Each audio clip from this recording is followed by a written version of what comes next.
One ring to rule them all, one ring to find them, one ring to bring them all in the darkness bind. 3 rings for the elven kings under the sky, 7 for the dwarf lords in their halls of stone, 9 for mortal men doomed to die, 1 for the Dark Lord on his dark throne in the land of Mordor where the shadows lie. The Lord of the Rings is one of the best trilogies ever made. Purely love, effort, and full respect and appreciation towards Tolkien and his work were manifested when creating the original trilogy. And I have a very personal connection and love for Middle-earth and Tolkien's morals. So today in this video, I will go through exactly why The Lord of the Rings is so excellent, why The Hobbit was much more casual and disappointing compared to The Lord of the Rings, Tolkien's vision, personal life, and the reason behind creating Middle-earth, and why the Rings of Power will fail spectacularly at being a Middle-earth series. You have not seen. If, like, Sauron is hot, I feel like people will be like, I can fix him. What I have seen. As well as why the woke ideology behind the scenes is changing the story and lore, and how it doesn't fit within Tolkien's universe and world views. This will be a long video, but it will be worth watching to understand precisely why many true Lord of the Rings fans are so upset with Amazon's trailers, their PR, and Amazon's continuation of Tolkien's work.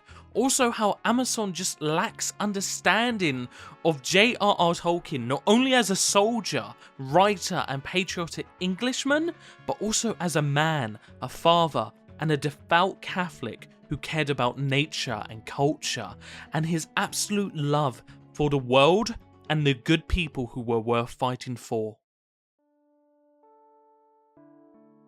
The Lord of the Rings trilogy, directed by Peter Jackson, is still one of the best trilogies ever made. With a budget of $280 million that took 438 days of filming, it's one of the reasons why the films came out so great. Not only did they focus on recording and getting Tolkien's story as faithful and accurate as they could, they innovated cinema, creating practical effects that were never used before in films.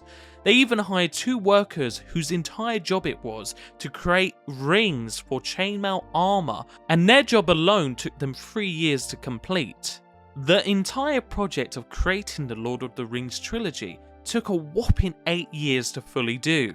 This is taking in set design, makeup, writing the scripts for all 3 films, casting the actors for all 3 films, and recording all 3 films.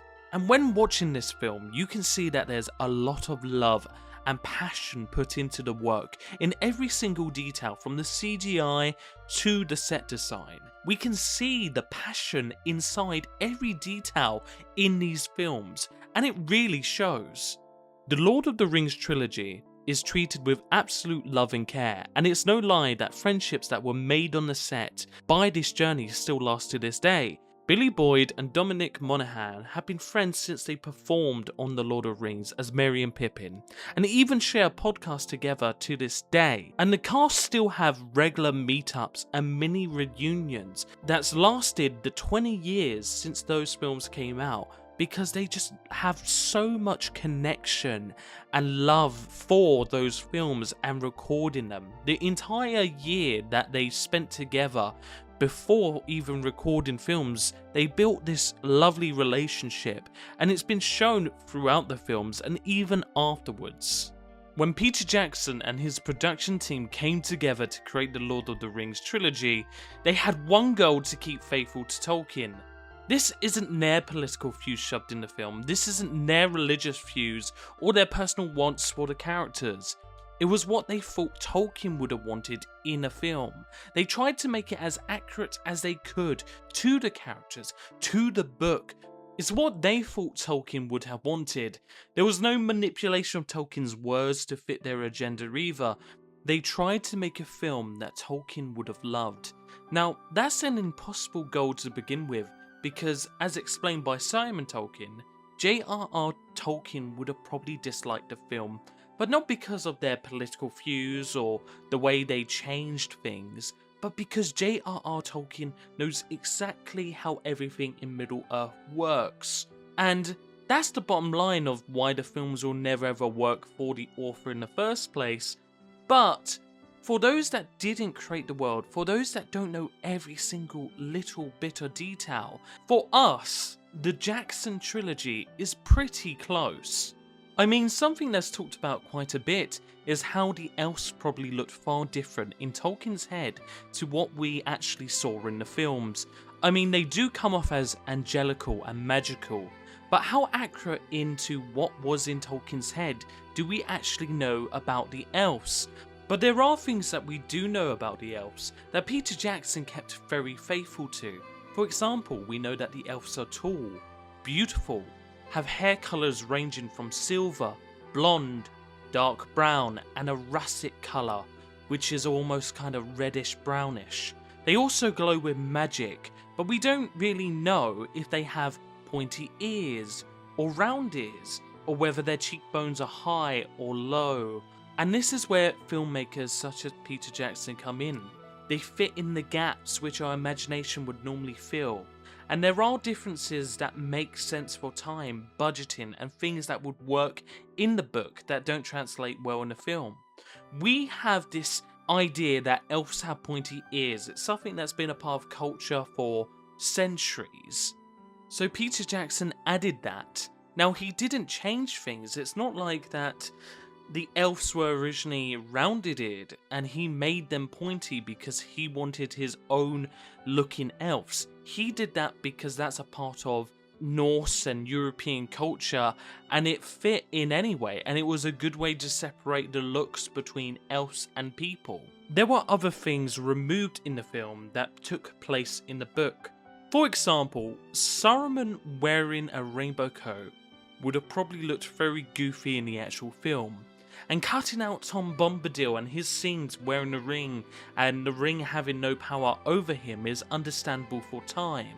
These are changes that are done to kind of cut the film to be a reasonable length. And this is very common in films where they cut or merge scenes so that the film doesn't last too long. And the real problem is when filmmakers change things for their personal views. And especially when it's things that don't need to be changed. For example, if I take a book about a dog that dances and then adapt it into a film about a cat that sings, it is no longer an adaptation, it's something entirely new. And it doesn't matter how much I care about cats or singing, it's not my work to manipulate. And especially when there's no actual fair reason to change parts of the film, except from my own personal agendas. It's not the filmmaker's job to change what we know, it's the filmmaker's job to add what we cannot see. We know elves are tall and beautiful, so Danny DeVito was casted as an elf in the original Lord of the Rings trilogy. Fans would have been upset because even though Danny DeVito is beautiful to a lot of people in many different ways, he isn't what the elves are described as by Tolkien. And this is why Tolkien's story is so loved, because he did try to recreate Tolkien's story as accurately as he could, filling in the gaps of our imagination so that it made sense. And this is the point. Jackson wanted the details in the film to come across as quality. The chainmail looks real, the orcs look fearsome, the elves are beautiful and glow, the hobbits are cozy and warm feeling, the ring feels tempting to the viewer, and when you find out the behind the scenes of certain parts of the films, you can fully understand the love which the costume makers, set designers and graphic designers had for this film. They modelled cities, they created a giant ring that was picked up by a crane so that picking up the ring in the snow looked more detailed to the viewer. They innovated CGI and motion capture to a level never done before so they could create Smeagol. They poured gallons of water over the orcs in the Battle of Helm's Deep and filmed on rainy days in the freezing cold so that the battle looked more realistic and wet. And then they used optical illusions never done before to trick the viewer into believing the hobbits were actually smaller.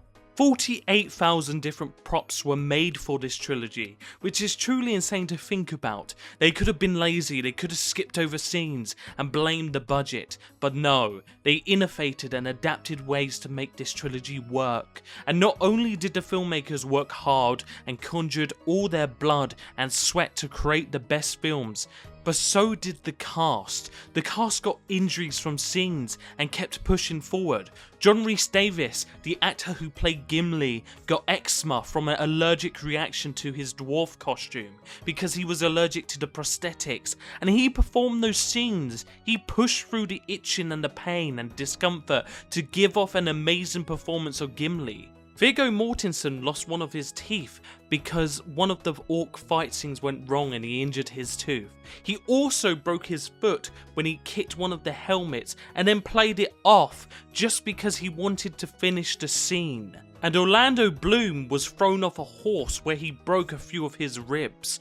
But even though the hours for creating this trilogy were long, hard and tricky and filled with injuries, the entire team of the Lord of the Rings trilogy pushed through and pulled together and made sure that they gave it their all and gave all their strength to create this trilogy. And you can see that they love being in these films. You can see that they're excited, that they're playing their characters the best they can, and that's why we as the audience really feel that when we watch these films. This is also why you can watch it 20 years later and it goes toe to toe with upcoming Hollywood movies to this day, because it's amazing. I mean, the details they put into this film, such as the props around Bilbo Baggins' house, or the pipe holder in Gandalf's staff, just so they made more sense on where Gandalf holds his things. It is clear without a doubt that Lord of the Rings is a piece of art created with love and care, not corporate greed or just because Peter Jackson wanted to create a film on a fantasy with a popular fandom to push his own personal feelings and profit from people watching it. It was made to respect and please Tolkien and Tolkien fans. Peter Jackson made the trilogy to be as accurate to Tolkien's wishes as the Lord of the Rings film could be. Tolkien was an English Catholic man, and therefore had a very English Catholic lifestyle. And in The Lord of the Rings and The Hobbit, they share many views and cultural references to things that Tolkien would have experienced and loved in his own personal life, especially things that have a Catholic or an English undertone. Firstly, let's take a look at the Hobbits. The Hobbits to Tolkien are English culture. They represent the things that Tolkien loved about England, and they represent home to him.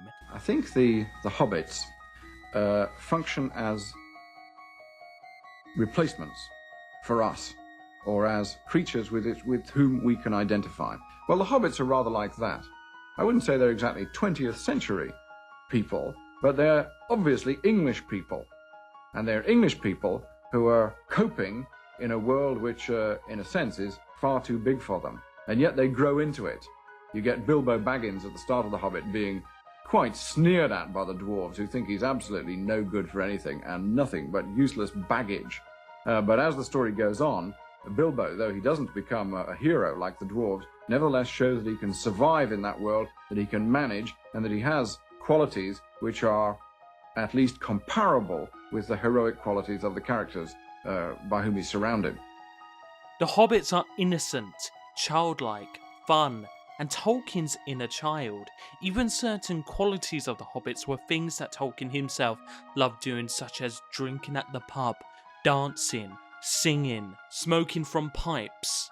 When Tolkien created the Hobbits, he wanted them to represent England, especially the Shires from where he grew up. And he wanted this represented in them in every single way, from what they did for hobbies and even the foods they eat. These are some examples: buttered scones, raspberry jam, apple tart, mince pies, pork pies, cheese, salad, eggs, cold cuts, pickles, fish and chips, roast dinners, all traditional English meals. Even the name the Shire is meant to represent the Shires of England. Even Gandalf coming into the Shire with fireworks and using them for celebrations is inspired by Bonfire Night, an English holiday, something which England has been celebrating for 400 years. The fireworks were by Gandalf. They were not only brought by him, but designed and made by him. And the special effects, set pieces and flights of rockets, were let off by him.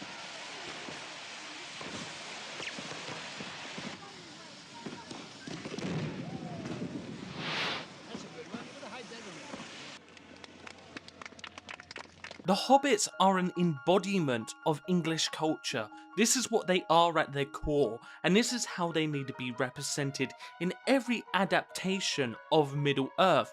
And when it comes to Hobbits, there are certain things we expect from how they're supposed to look.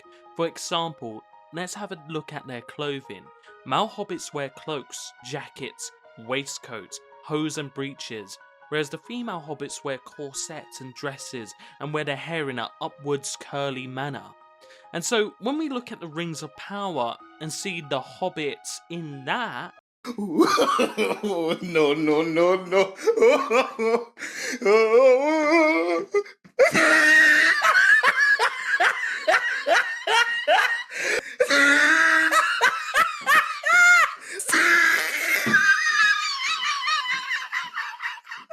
they're nothing like what we have known about hobbits since the books and the films and the animated films, and everything that made hobbits hobbits have been really stripped from them. So my question about the hobbits, Harfoots, don't want Amazon to get a lawsuit now, do we? Especially because they don't have right to the name hobbits. So my question to Amazon is, why is everything that made them hobbits been eroded and stolen from their identities? Sure, they are small and have big hairy feet and curled hair, but that's missing the point. Hobbits are not only a race, they are a cultural nod to England and the English Shires. And this is why everyone's getting angry, because it seems like none of the showrunners, writers, or even the design crew even understand Tolkien or his works. They can't even replicate hobbits, the most iconic thing in Middle-earth. They can't replicate them because they don't understand them, because they haven't done their research. I've probably done more research in this video than what they've done for the show. The hobbits are so intertwined with Tolkien that everything about them should be sentimental to English culture and Tolkien. From their foods, drinks, to their bad habits, to their pastimes, and yes, even their clothing, homes, and lives and personalities. I mean, look at this example. Elves have forests to protect. Dwarfs their mines. Men their fields of grain. But we Harfoots have each other. They have a hobbit with an Irish accent. They shouldn't have Irish accents, they should have West Country accents. This is a total different creation to what we know as hobbits.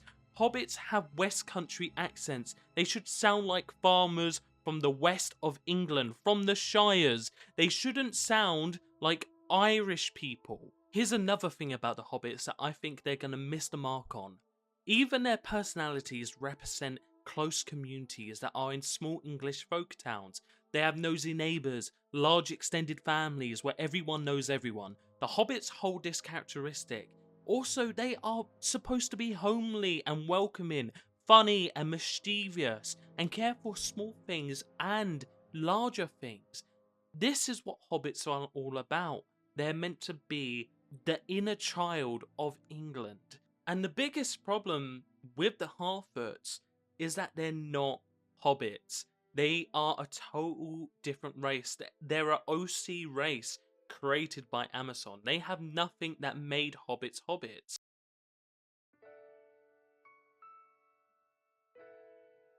Now let's talk a little bit about Tolkien's spirituality and the side of him that loved nature, the old, and culture.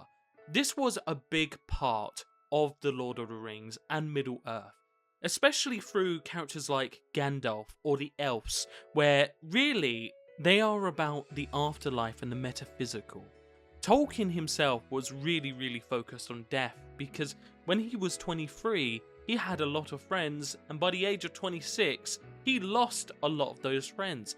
Death was a big part of his life, so was his spirituality, so was everything to do with nature and the metaphysical. He really cared about the metaphysical. After all, Middle Earth, to its core, is really about good versus evil, and in the spiritual sense, and a lot of this is in Tolkien's writing, not because he's trying to push his Catholic morals or beliefs onto people and he wants to convert them, but because they're a core part of his personal beliefs. So of course, his story will have those morals and beliefs. They are fundamentally who Tolkien is. This is why the key topics are around temptation for power, the brotherly fellowship into a holy war, death and the afterlife, and the sacrifice for good of mankind. This is what the story is all about. This is what the trilogies are all about. They're very sort of Catholic morals. And you can see that in both The Hobbit and The Lord of the Rings. I mean, The Hobbit is kind of a little bit based on St. George and the Dragon. You can definitely see the archetypes there. And when it comes to Lord of the Rings, it's kind of like the holy battle, you know, the kind of like Revelations a little bit, where it's the battle at the end, the elves are ascending to a new place, they're going back to Valinor, and it's the time for men to rule, it's the time for men to stand up to evil, to start a new world. And this is just because Tolkien was one of these people that had these core fundamental Christian Catholic beliefs in his core. Now let me ask you this. Do you think that Amazon will have a Catholic moral undertone to the Rings of Power? Because I can tell you pretty surely they will not.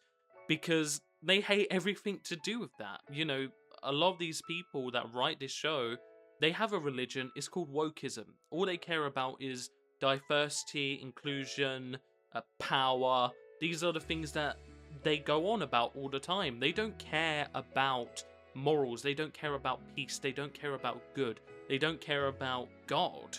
It's not a part of their world, and that's fine. It's their life, they can do whatever they want with it, they can believe what they want. But when you're adapting someone who does have these beliefs and you're adapting their work, you need to put yourself into that. You're meant to undergo that, embrace it, share it, learn about it. And I can tell you that they won't change their writing style and their beliefs to kind of fit into that for this time. Instead, they're going to try to change the work in the world to fit around their beliefs. This is what they're all about. This is one of the reasons why adaptations are really bad these days, because they have different morals to the books and to the work that they're based on. And the whole reason why they become popular is because of their underlying morals, because of what the stories teach you as a person. And so, no, we're not going to get anything like Middle-earth or like Lord of the Rings or like The Hobbit. We're going to get a new fantasy, a new Middle-earth, something that doesn't really know what it is. And that's the bottom line of it. This is not going to be Middle-earth. This is going to be something entirely different with a Middle-earth name or title above it. That's all there is. It's just using their names, and that's it. On top of that, there's also a significant conflict of interest when it comes to Tolkien and Amazon. Tolkien was a man who hated industrialization, and specifically the Industrial Revolution, which he saw as the destruction of nature and culture. The Ents are the voices of the trees, which Tolkien made to give nature a voice on how they felt about their forests being cut down and betrayed by those who claimed they cared for nature, such as Saruman. Elves and Ents represent nature and culture, and the Orcs represent machinery and destruction and mass production. And this is something that he felt really deeply about. He didn't like the factories and the machinery that was replacing the natural scenery that he grew up in. He was really concerned about that. as a lot of people of his time were. I even hear about it today, with people angry at wind turbines or ugly grey food chain buildings being built. And don't forget about those big ugly factories that have been created to exploit their workers, such as Amazon or Audi. Now let me ask you this. Do you think Tolkien would have been thrilled and excited to see an ugly grey Amazon factory built in the countryside? Maybe near his house? Do you think he would have been thrilled to see one of these ugly buildings? I think that, knowing and doing my research about Tolkien, this is something that he would have considered the problem. This is something that he would have hated. So there's a real conflict of interest there, because Amazon would have been a company that Tolkien would have absolutely despised. He wouldn't have liked Amazon because of his personal beliefs, because of how he felt about these giant factories and the Industrial Revolution taking over nature. This is what the orcs taking down, cutting down all the trees to build up Isengard, really represented in his books. This is why the trees take it back. This is why the Ents go and fight and decide to take down Isengard, because they see what they did. They saw the factories that Saruman was building with the orcs. And so it's funny because it's such an oxymoron in itself that Amazon has rights to Tolkien's Middle-earth and is going to make a Tolkien production when when Tolkien would have absolutely despised and hated Amazon. Now, their conflict of interest aside, I really doubt that Amazon will inhabit any of Tolkien's personal or spiritual beliefs. Instead, I can see them focusing on modern American beliefs and modern American issues, which truthfully have nothing to do with English people or Middle-earth. And I can see that being the focus, especially on the three things that we see constantly in media today, which will be race, class, and gender. Now, I really hope I'm wrong. I'm begging I'm wrong, but I highly doubt it. Lord of the Rings fans are angry because we know that Amazon has no interest in upholding Tolkien's beliefs or vision. Now, the show could be a good fantasy show, which gains brand new fans who know nothing about Tolkien.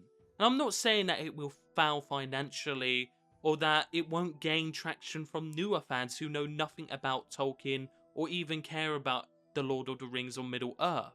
What I'm saying is that as a Middle-earth production, as a series that's supposed to be a continuation of Tolkien's beliefs and his world, it's not going to be that. It's going to be something totally new.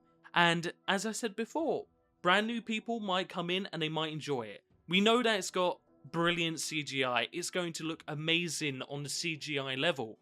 But where it's going to miss is its lore, is its culture, is its understanding of Tolkien and the world.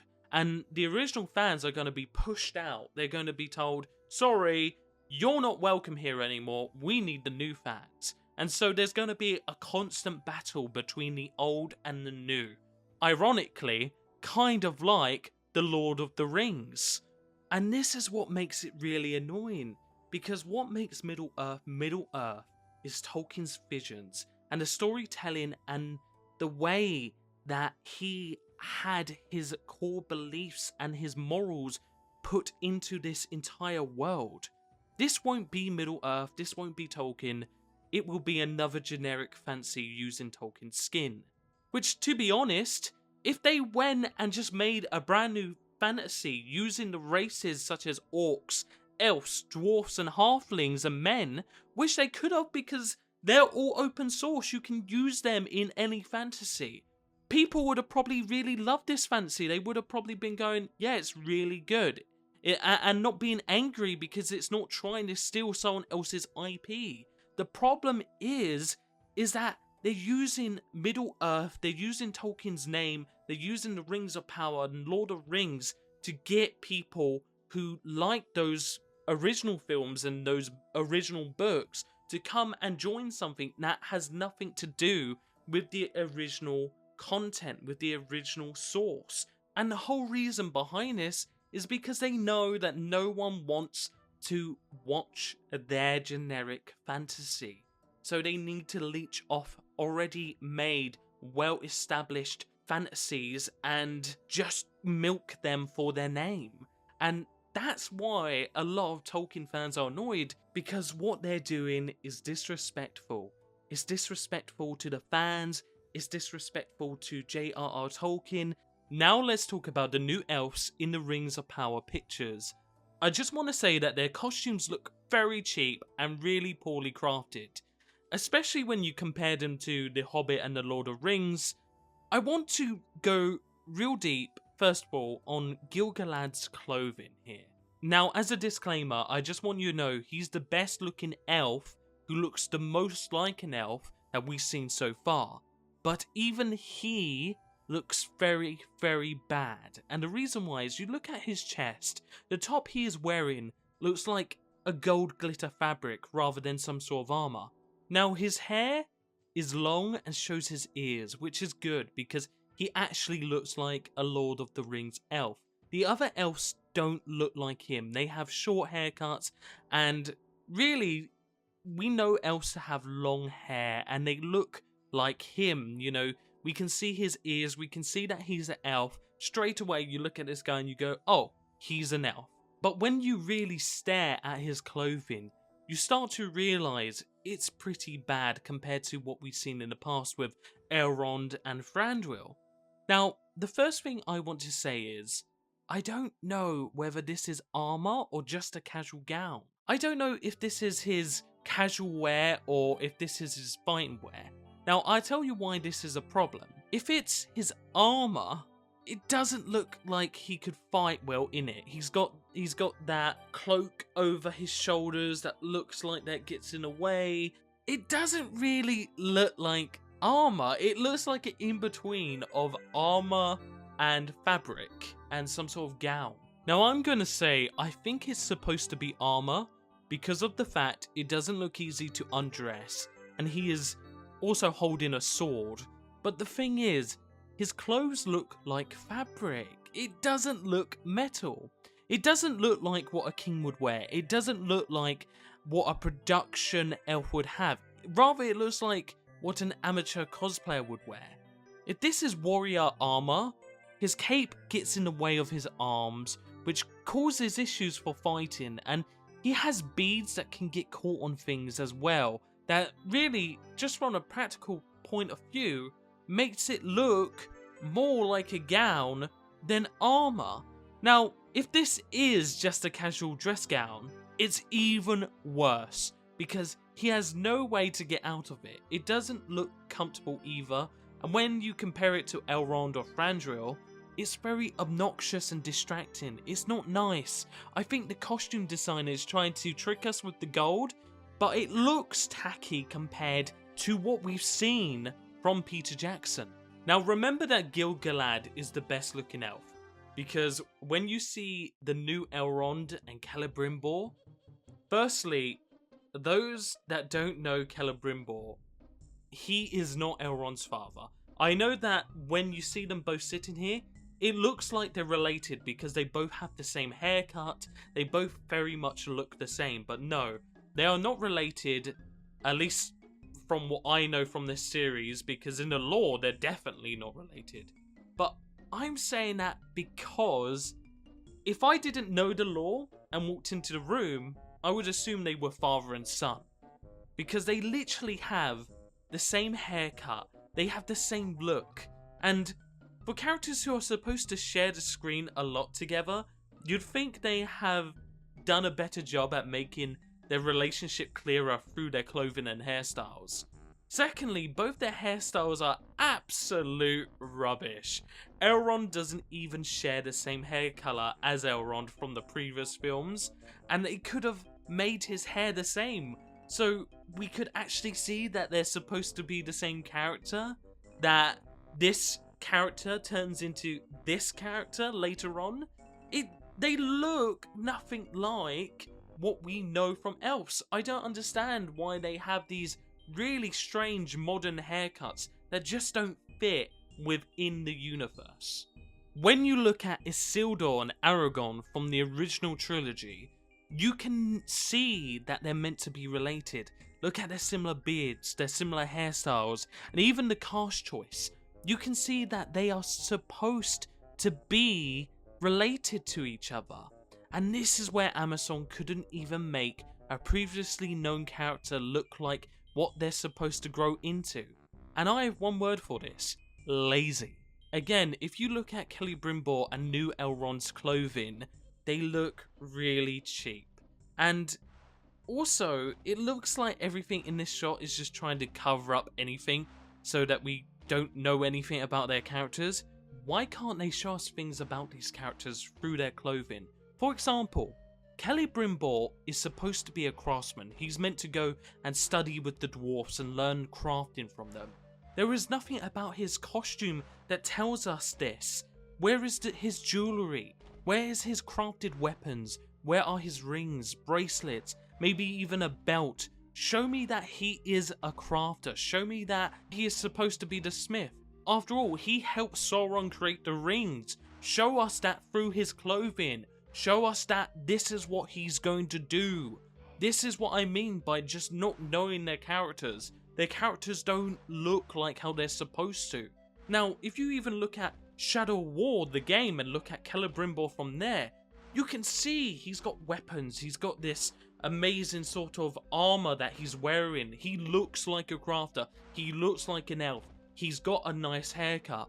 Why couldn't they make the show Celebrimbor look even a wincy tiny bit like the game, where we can see through his character design what he's supposed to be? Like, damn, Amazon, give us something to work with. Why am I having to do all your work? And just think about your character designs and what they should wear and not wear. And why do I need to be the one to point it out?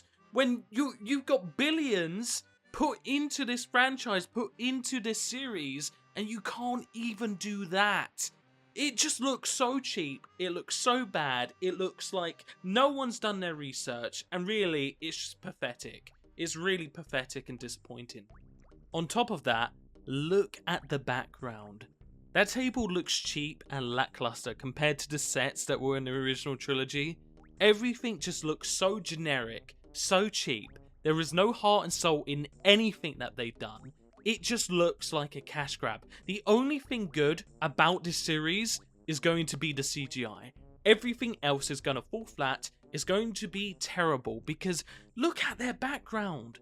Why couldn't there be anything that gives us... Why couldn't there be weapons with elven designs? Why couldn't there be scrolls with elven designs? Why is it just some cheap table that looks like it was put together in about 3 minutes in the middle of an empty room?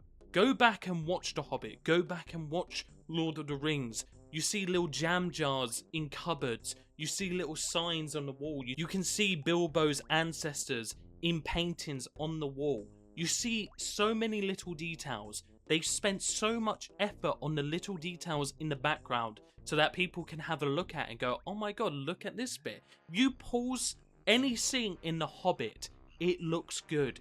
There's a lot of information just in the scene, in the frames. This is something that you can already tell by their shots that, by the way, they want us to look at. They're the ones that they're showing to us, that there's barely anything. In this shot, the best thing that you see is, oh, he's got a ring. What is that ring about? You know, he's wearing it, he's meant to be showing it. But really, everything else is just really, really bad, really, really cheap. I'm not looking forward to this. This is showing everything. They have no effort when it comes to the set design or character designs or even trying to keep faithful to the lore. Now it's time to talk about the women of Middle-earth. Firstly, let's talk about Galadriel. Now, Galadriel is essentially the Mother Mary of the Lord of the Rings. She is one of the most powerful characters in the original films, and she is highly respected and feared by many. She is elegant and highly respected by the Fellowship and the Elves, and she is also known for her incredible healing powers. Now, personally, when watching the original Lord of the Rings, Galadriel comes off as extremely powerful. Our first introduction to her, she is using telepathy to talk to Frodo. And Gimli talks about her in a way to be feared. She is some sort of witch. She is powerful. She is fearful. You have to watch out for her because she is a very powerful character. This is how they show her in the beginning. This is how they build her up. And even when she starts talking, she overshadows everyone. She has private conversations with people and ignores the people who are talking in the background. She even overshadows her husband, Celeborn. And in the shots, they're showing her above the audience, really trying to show her respect and power. Now, when you look at her in The Lord of the Rings of Power, she has lost everything that made her seem powerful, that made her seem strong, that made her seem great. She has been put to a foot soldier level. Galadriel isn't a warrior or a foot soldier. She is a powerful elven queen. There are two queens. There cannot be two queens. There is only one queen. Wait, what? This is the queen. There is the other fake queen. You are the fake queen. She is royalty and is supposed to be seen as a Mother Mary type figure. So the Rings of Power, putting her in armor and giving her a sword and a horse, is the equivalent of someone making a Mother Mary film where they give her some Kevlar and a machine gun and put her in a Hummer and say, good luck, you're gonna go fight in Iraq. It just doesn't make sense. It's really not good. If anything, it's actually ridiculous and it's a complete downgrade compared to where she was. Galadriel doesn't need to fight, she commands. This is a common problem with modern day films. For some reason, powerful women can't be women, and they can't be feminine anymore. They have to be men, and they have to compete with men. And for example, here's a picture of her sitting. This isn't empowering, this is vulnerable for a woman. This is a very vulnerable position for her. And then you look at her face and she looks like a bad guy. She's meant to be on the side of good. She's supposed to be pure. She's supposed to be good. And why does she look evil and sexual? It just doesn't make sense. This is not Galadriel. This is a new character. And again, if you actually look at her, she doesn't even really look like an elf. She looks like a human. They are covering her ears for some reason, so they're making it even harder for us to tell what race she is. Is she an elf? Is she a human? I don't know, because I can't see her character design, because they're being lazy with their characters. Also, what message is this to the women watching this? That they have to be powerful and compete with men and be a warrior?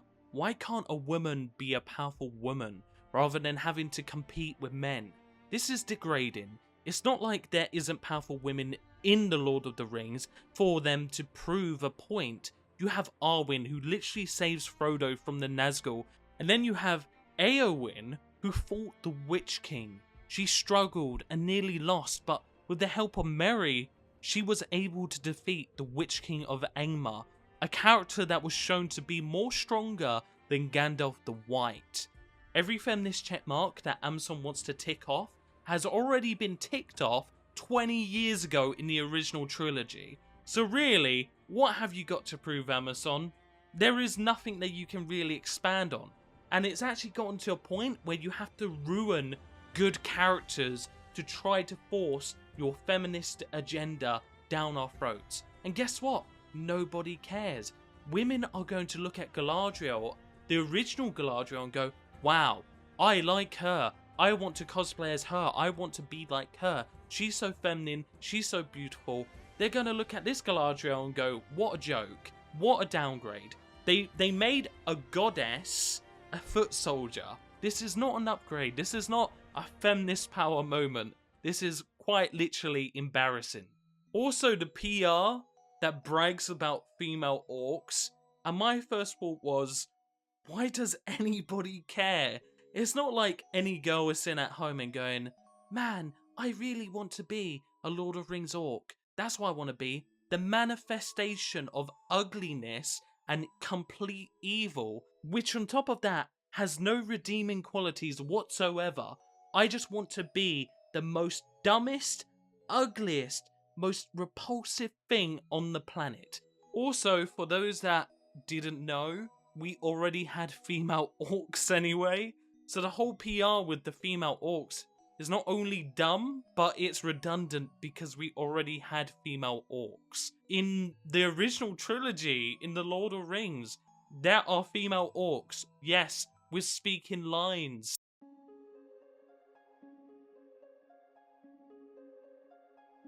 Now, when you watch the trailers, there's nothing good except the CGI backgrounds that make it feel a little bit like Middle-earth because, wow, amazing shots. But it feels like a new generic fantasy. It has nothing else that feels like Middle-earth. And if you actually watch the trailers, I dare you to watch this trailer, their trailers, and then watch Game of Thrones Season 8 trailers, and watch the Wheel of Time trailers, and the Star Wars trailers.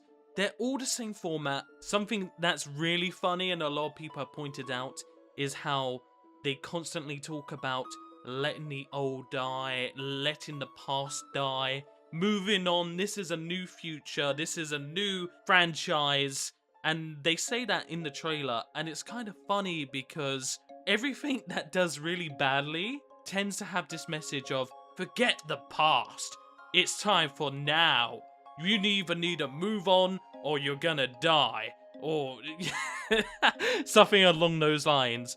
But essentially, we're done with hearing it. We know that it's going to be bad just because of the trailer. And the only redeeming quality of the trailers are the CGI. And even those don't look as good as some of the practical effects that they did for those original trilogies. Now, we need to pull attention to the funniest scene in all of the trailers, which is the "you have not seen what I have seen" moment in the new trailer.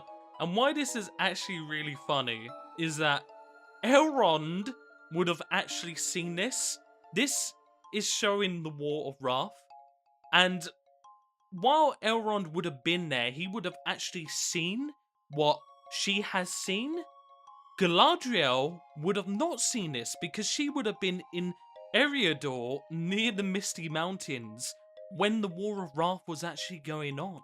So they purposely swapped their character knowledges for the whole reason of making Elrond look dumb and making Galadriel look smart. And it's so bad because not only that did they swap their character knowledges, he would have seen that, she wouldn't have seen that, but the character motivations are way off. Okay, let's talk about character motivations here. Galadriel wouldn't be smug and trying to one-up Elrond.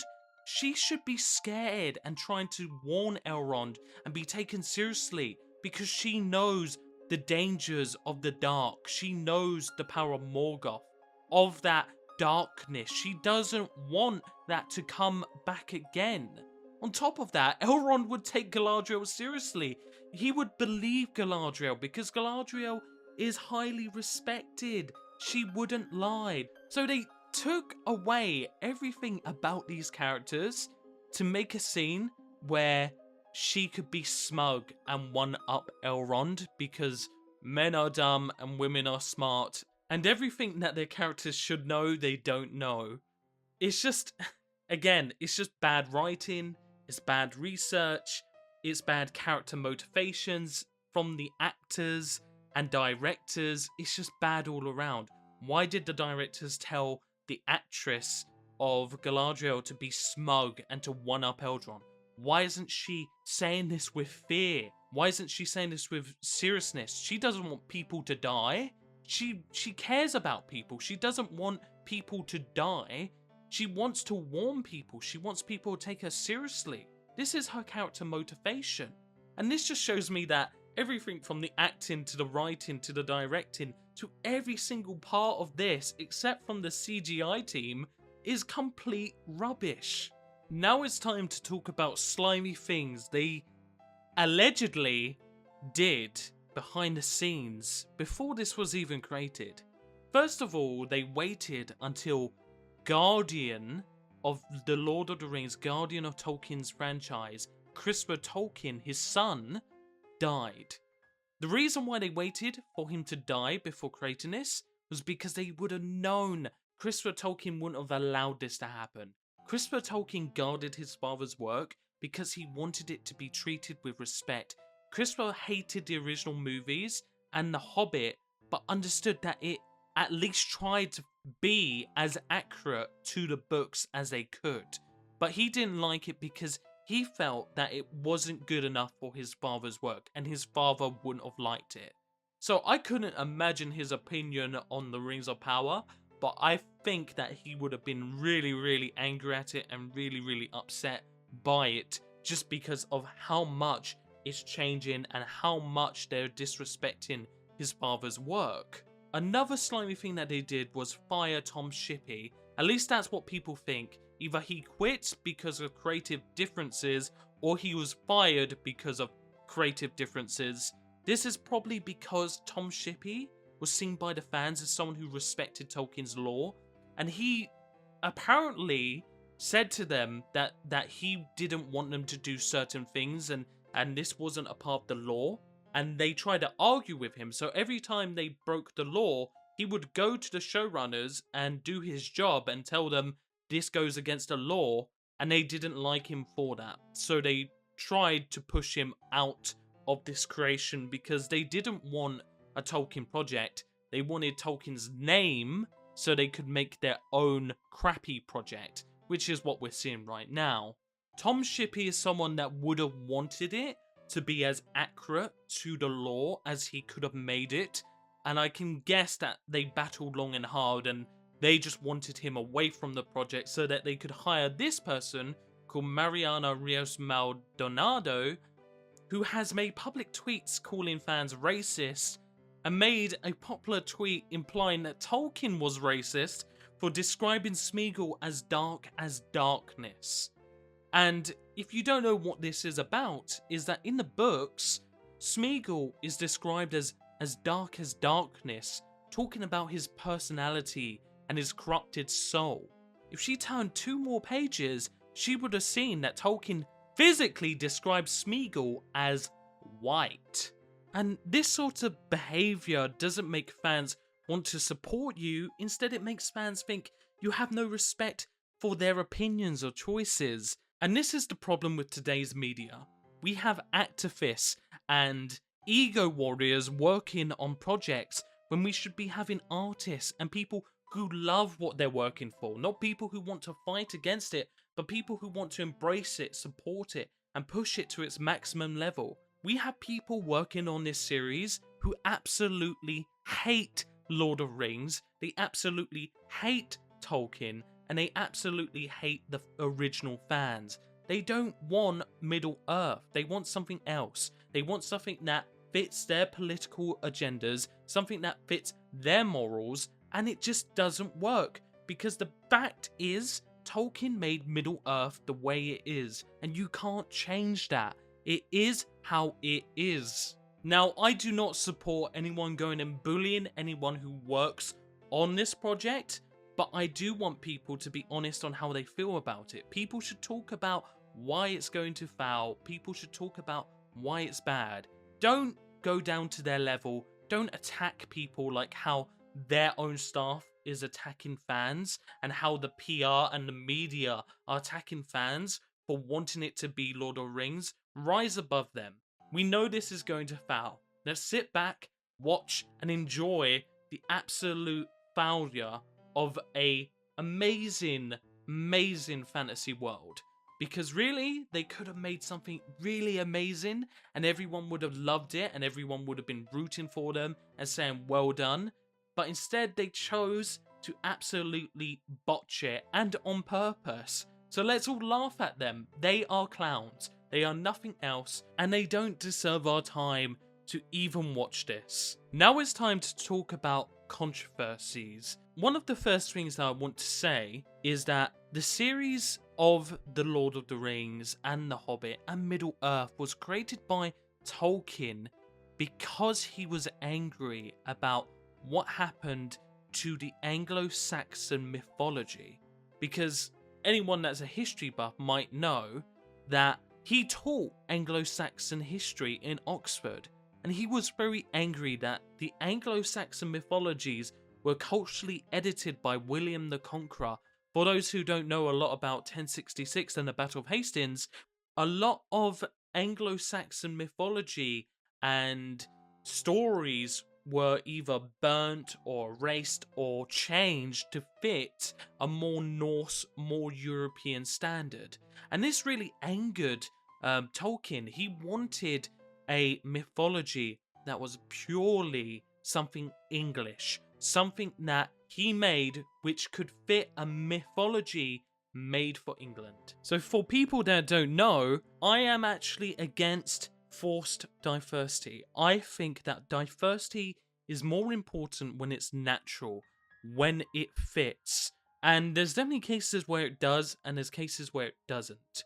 For example, in Avatar: The Last Airbender, having a more diverse cast in the Netflix series wouldn't make sense. It would make sense that they were based on Asian cultures because the setting is based in Asia. And in 2009, you actually had people who were protesting against Paramount Studios, and Paramount Studios was saying exactly the same thing that Amazon is saying today, that they want more diversity and they feel like they should have multiple races as different races. Well, the fact is, there are more races in Middle-earth already. Tolkien wrote the Haradim, people of Harad, and they are darker skinned.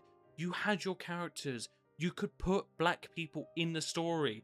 I actually like the Shadow War games because they did this. They added black people and they made it make sense. They didn't try to change the lore to fit around them. They made it where it made sense. Now, a lot of people who didn't know about the lore got upset for dumb reasons, but for the actual fans who do care about the lore, it was no problem because it made sense. And this is the difference between forced and natural diversity. Make it make sense. Now, having one black elf or one black dwarf isn't much of a problem, to be honest. It's like, yeah, whatever.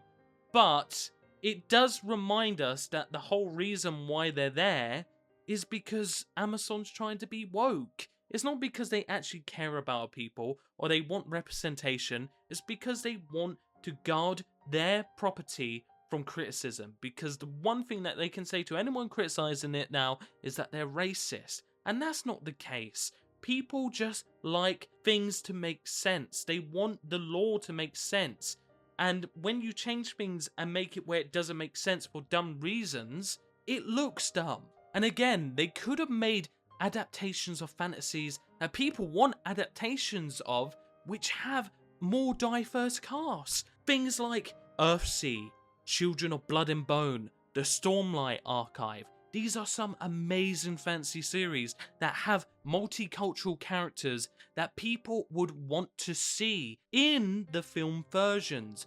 But they don't truly care about representing people. They don't really care about people. The country's not about anything other than money. I mean, we just abandon every value other than profit maximization and the bottom line. And that's what people need to understand about all this woke shit. Yes. It's really not about changing culture. Yeah, it's about money. I mean, it's about power. I was just looking, it's funny. There's a big article in the New York Times today about inside an Amazon warehouse, right? And Amazon was the first to say Black Lives Matter and put that banner up on their page and everything. And look, I support a lot of goals of that movement. But you read through this article and you find out, first of all, the way they treat their largely black and brown warehouse workers, I mean, it's despicable. They intentionally make sure they cannot move up the ladder. Right? That's part of their business policy is if you're an hourly worker, you're not going to get promoted.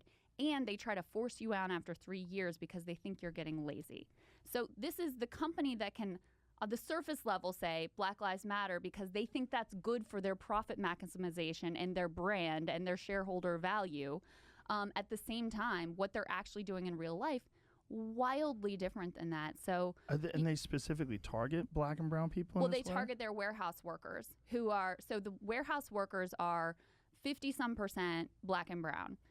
All they care about is making a quick cash grab and using the illusion of their care to deflect any criticism from their laziness.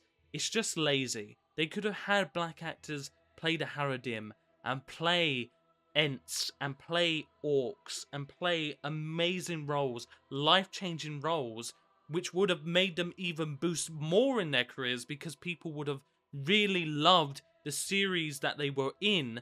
But instead, they don't actually care about helping people. They just care about using people as shields. And I kind of feel sorry for the actors because people are making fun out of them for being in roles where they don't belong.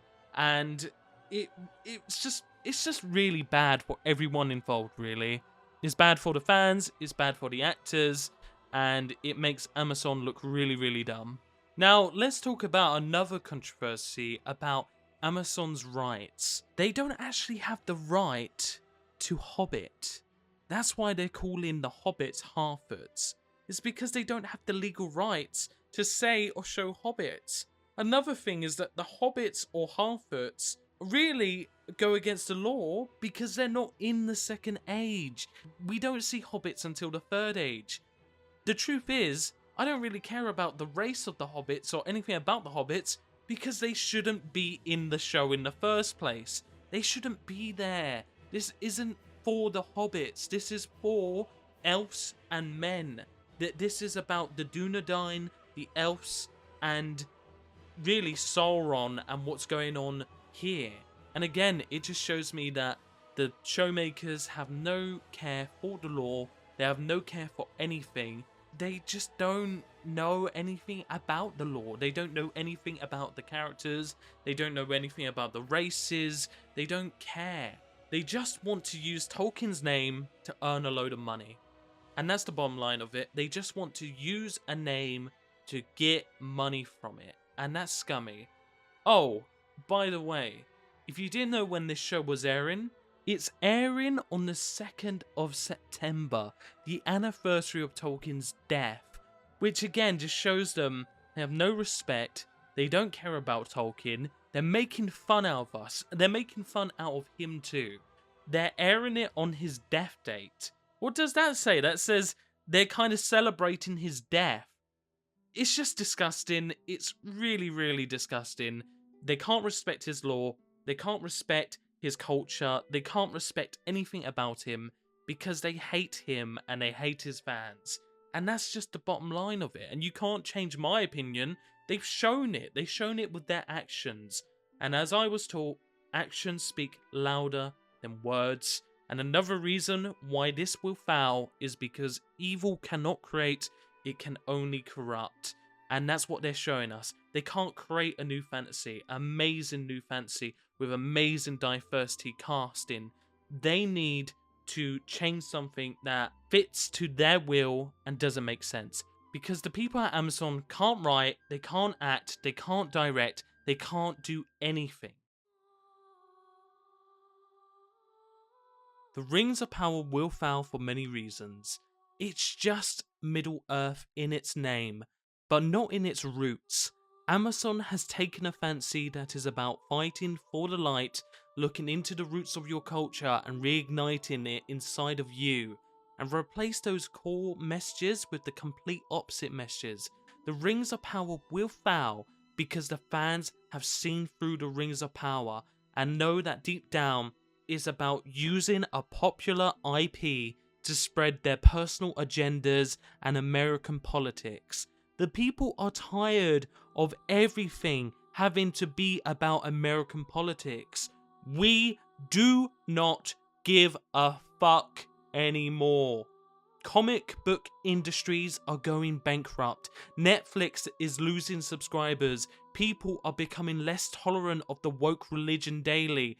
We want to enjoy things without being lectured on how we are evil and need to be better, especially by people and evil organizations who have absolutely no moral standards. The fans want complex stories. They want fantastic works of art and a true decent moral that real people believe, not actors and celebrities who belittle us and act like that we are lesser than them because we won't swallow their lies. The Rings of Power will fail because it has no connection to Tolkien's beliefs or story. What made The Lord of the Rings and The Hobbit fantastic stories were their dedication to telling a story about pulling together, fighting against evil. Evil cannot create, it can only corrupt. One of the things that really annoyed everyone from the beginning was that Jeff Bezos said he wanted his Game of Thrones. The Lord of the Rings is not Game of Thrones. And no, it doesn't matter what you do, it will never ever be Game of Thrones. Because it is the Lord of the Rings. It is Middle Earth. It is Tolkien. This is how it is. And the same people that are running the show and are supporting this show are the same people that think Frodo and Sam are lovers. Because they don't understand love without Eros. These are made by people who aren't intelligent enough to understand that when men go to war, fight and lose friends and family members and their homes, that they pull together and find trust and love in each other and in their allies who fight alongside them. They help pull each other up through the hell. Tolkien understood that because he was there. He was in World War I. He lost his friends to war and death, and it stayed with him. He used that pain. He used the knowledge. He used his love for his story. He told us exactly how he felt. He is Frodo and Sam. This is a part of him. And this is something that we're not going to see in the new trilogy because they don't care about him. They don't care about Tolkien's vision, they don't care about the fans, and they don't care about people who sacrifice their lives for those that want a better future. Let me show you a clip of the Rings of Power's superfans. I feel like there needs to be a reason for the rings to be made, right? So obviously with the wars happening, and then like, oh, What was the reason? They decided to delete this clip because the fans could see through these fake fans. These are people that don't care about Tolkien. They don't care about Middle Earth. They don't care that they're disrespecting his entire work. When in the trailer they tell us that we need to move on and accept the changes or die with it, just like Disney Star Wars, because they can't hire talented writers who understand the lore, we already know what this is going to be. At most, it's going to be fan service. All it's going to do is go, ooh, remember Balrogs? Remember Sauron? Remember how good The Lord of the Rings used to be? Do you remember? Oh my god, do you remember everything that we did in the past, which we didn't actually do, but someone who was more talented than us did? Do you remember how good that was? Well, here's something that's not good, but it will nod every now and then. Yes, we're going to see an amazing CGI Balrog, and it will probably be the only good part of the show. Yes, we're going to see Sauron, and we're going to see Ents, and we're going to see Middle-earth backgrounds. But what we're not going to get is the actual story, is the actual meanings, is the actual energy that pulls the story and pulls the world together. All we are going to get is something that says, remember how good it used to be. But it's not that anymore. And we've seen it with so many other IPs, so many other film series. That's why they're being ratioed. Look at their trailers. Look at the likes versus the dislikes. I do have a dislike program so I can see the difference. But look at it. The fans don't want this. Nobody wants this. This is just embarrassing. It's embarrassing for Amazon, it's embarrassing for the fans, and it's disrespectful. And that's it. The Rings of Power will fail.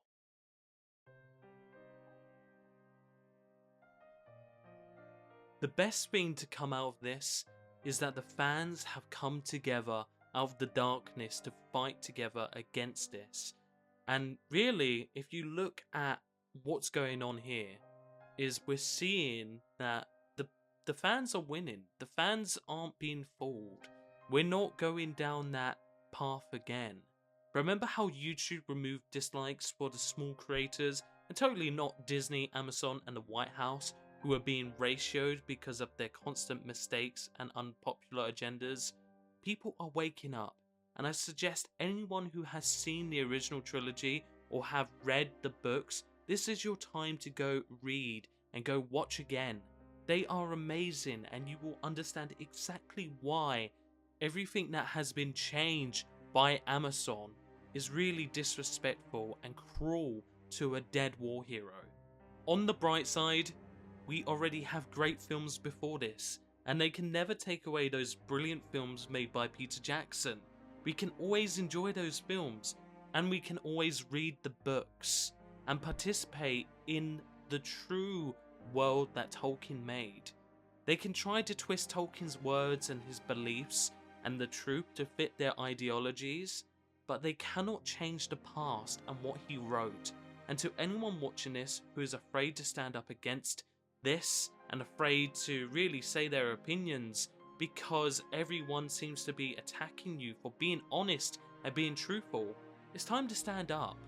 So stop supporting these companies that just want to insult us. Stop supporting them financially. Don't watch this on Amazon. Turn it off. Ignore it. Ridicule it. They are trying to change reality to fit their wants and needs. They are trying to twist the truth, and the thing is that truth will always come out in the end. The truth can never be changed. Reality can't be manipulated. We can all pretend and close our eyes, but once your eyes are open to the truth, you can't see anything but the truth. So keep fighting for your morals, keep fighting for the truth, keep fighting for the good in the world, and for those who are too scared to speak up, for those that are too scared to say that we want good content, to say that we want things that are fun, enjoyable, that don't have personal agendas or want to belittle us as people. And remember, it's like those great stories, Mr. Frodo. The ones that really mattered. Full of darkness and danger they were. And sometimes you didn't know the end. Because how could the end be happy? How could the world go back to the way it was when so much bad had happened? But in the end, it's only a passing thing. This shadow, even darkness must pass. A new day will come, and when the sun shines, it will shine out the clearer. Those were the stories that stayed with you. Those meant something. Even you were too small to understand why. But I think, Mr. Frodo, I do understand. I know now. Folk in those stories had a lot of chances of turning back. Only they didn't. They kept going because they were holding on to something. That there was some good in this world, and it's worth fighting for.